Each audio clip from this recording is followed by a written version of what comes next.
मेरे एक बहुत करीबी दोस्त ने मुझे एक मैसेज किया है जो कि मेरी वीडियोस रेगुलर देखते भी रहते हैं, फॉलो भी करते रहते हैं। तो उन्होंने मैसेज किया है कि डॉक्टर साहब, अक्सर हम जो इंसुलिन लगाने वाले लोग हैं गलतियां कर देते हैं मुख्तलिफ़ तरीके से, तो उन गलतियों पे आप कुछ रोशनी डालें।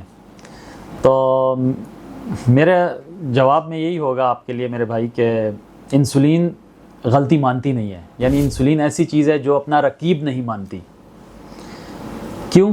क्योंकि आपने ज़रा सी उतार चढ़ाव किया इंसुलिन की डोज़ में तो आपको नुकसान होगा, हाइपोग्लाइसीमिया, हाइपरग्लाइसीमिया। ठीक है मेरे भाई, तो कोशिश किया करें कि इंसुलिन को बहुत एहतियात से लगाएं। एक तो सबसे पहले आप इंसुलिन का टेम्परेचर मेंटेनेंस के बारे में मैं आपको बताऊंगा। इंसुलिन आप जब भी ख़रीद के लाएं, अगर वो बंद है तो उसको तो आपने अपने फ्रिज के दरमियानी खाने में यानी निचले पोर्शन में रखनी है उसको। दूसरा, अगर वो एक बार खुल चुकी है तो आप उसको रूम टेम्परेचर यानी 30 डिग्री से नीचे भी रख सकते हैं। लाजमी नहीं है उसे फ्रिज में रखें। अगर आपके कमरे में टेम्परेचर मेंटेन है तो आप उसको कमरे में भी रख सकते हैं। दूसरी गलती, अगर आप उसको फ्रीज़र में रख देते हैं और वो जम जाती है तो फिर उसके बाद एक गलती तो आपने कर दी कि फ्रीज़र में रख दी, उसके बाद गलती पे गलती ये कि उसे निकाल के झटक रहे होते हैं या इस तरह जल्दी जल्दी कर रहे होते हैं। ये काम ना करें। इस तरीके से आपकी इंसुलिन डैमेज हो जाती है। दूसरा ये कि एक बार तो वो जम गई है तो बस वो ख़राब हो गई है, या बहुत ज़्यादा गर्म हो गई है तो वो ख़राब हो गई है। वो आपको फ़ायदा नहीं देगी, उल्टा नुकसान देगी। ठीक हो गया? यानी वो अक्सर मैं एक वर्ड इस्तेमाल करता हूँ अपने मरीज़ों के लिए कि ये गैस के बगैर पेप्सी है, इसका कोई टेस्ट नहीं आ रहा आपको। तीसरा, इंसुलिन लगाने की जगह। इंसुलिन अगर आप जब भी लगाएंगे तो आप स्किन में लगाएंगे, उसमें आप बाजू पे लगा सकते हैं, इन जगहों पे लगा सकते हैं, पेट में लगा सकते हैं, रानों में लगा सकते हैं और पिंडलियों में लगा सकते हैं। ठीक हो गया? अब सिर्फ पेट वाहिद जगह है जहाँ पे आप 90 डिग्री के एंगल पे इंसुलिन लगाएंगे। जैसे कि ये आपने पकड़ा, इस तरह 90 डिग्री के एंगल पे लगा लिया इसको, और बाकी जितनी भी जगह वहाँ पे आपने 45 डिग्री के एंगल पे लगानी है। ठीक है जी।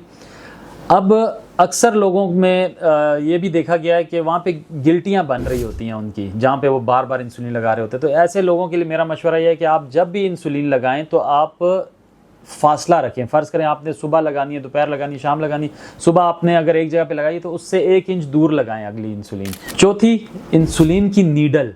एक नीडल आम तौर पे जो डेवलप्ड कंट्रीज़ हैं वहाँ पे हर प्रिक के लिए नीडल यूज़ होती है। पाकिस्तान में ज़रा सी नीडल्स महंगी हैं तो हम फिर भी मरीज़ों को कहते हैं कि आप खैर 2 से 3 बार यूज़ कर लिया करें। अगर आपको लगता है कि वो नीडल आपको दुखाने लग गई है, आप उस नीडल का इस्तेमाल तर्क कर दें और दूसरी नई नीडल निकालें। 5वीं गलती ये करते हैं कि खाने की तरतीब का एहतियात नहीं करते।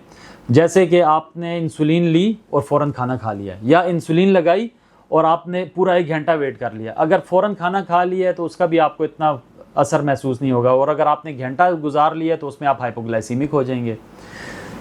छठी गलती ये करते हैं कि इंसुलिन लगाने के फ़ौरन बाद या तो जिम वर्कर जो होते हैं वो बॉडी बिल्डिंग करने लग जाते हैं, exercise, heavy exercises, Stearns exercises करने लग जाते हैं, रनिंग शुरू कर देते हैं, या डायरेक्ट जाके नहा लेते हैं। इससे क्या होता है कि इंसुलिन तेज़ी से अमल करती है। जब इंसुलिन तेज़ी से अमल करती है तो वहाँ पे हाइपोग्लाइसीमिया होने का थोड़ी देर में बंदा मुतासिर हो जाता है हाइपोग्लाइसीमिया के साथ। उनकी शुगर गिरने लग जाती है, उनको ज़रूरत पड़ जाती है कुछ मीठा लेने की, और फिर थोड़ी देर के बाद देखें तो वो शुगर आसमान पे चली जाती है, क्योंकि पीछे बैकअप में जो इंसुलिन चल रही है वो अपने लेवल तो मेनटेन करेगी थोड़ी देर के बाद।